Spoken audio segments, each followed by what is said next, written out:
তোমরা যারা নবম দশম শ্রেণীতে আছো তোমরা একটু লক্ষ্য করো, লগারিদমের অনুশীলনী 4.2 এর শুধু লগারিদমের ক্ষেত্রে সাড়ে 4টা সূত্র এখানে অ্যাপ্লাই করলাম।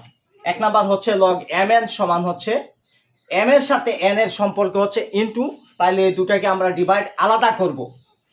প্রথমে হবে লগ এম আর ইনটুর জন্য হবে প্লাস লগ এন। 2 নাম্বার সূত্র লগ এম বাই এন, অর্থাৎ ডিভাইডেড থাকলে ভাগ থাকলে আমরা প্রথমে উপরেটা লিখবো লগ এম, তারপরে ভাগের জন্য মাইনাস, তারপরে লগ এন নিচেটা লিখলাম।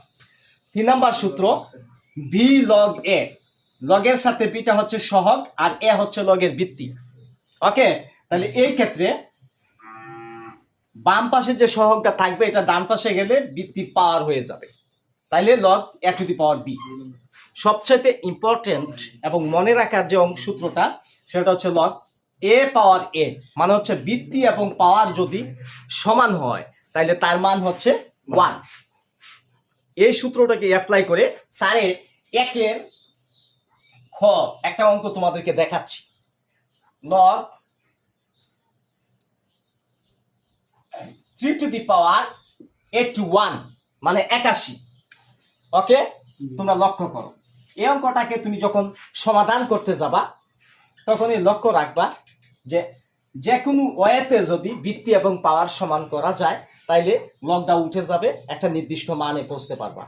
তাহলে দেখো স্যার 3 টু দি পাওয়ার ভিত্তি টিকেই থাকবে, আমরা যদি 81কে ভেঙে ফেলি তাহলে 3 টু দি পাওয়ার 4 লিখতে পারি, কারণ 3 টু দি পাওয়ার 4 এর মান হচ্ছে 3কে আমরা 4 বার লিখতে পারি।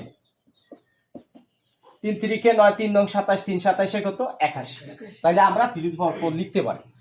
এখন হচ্ছে এই সূত্রের অ্যাপ্লাই, পাওয়ার এটা বাম পাশে চলে আসলে সেটা কি হয়ে যাবে, সহগ হয়ে যাবে, লগ 3 টু দি পাওয়ার 3। এখন এই সূত্রের অ্যাপ্লাই, ভিত্তি এবং পাওয়ার সমান হলে এর মান কত 1, তাইলে স্যার 4 ইনটু ভিত্তি পাওয়ার সমান হওয়ার কারণে লগের ভিত্তি এবং পাওয়ার সমান হওয়ার কারণে এর মান কত হবে 1 হবে, তাহলে 4 একে 4, আনসার হচ্ছে 4। ওকে, সবাই বুঝতে পারছো?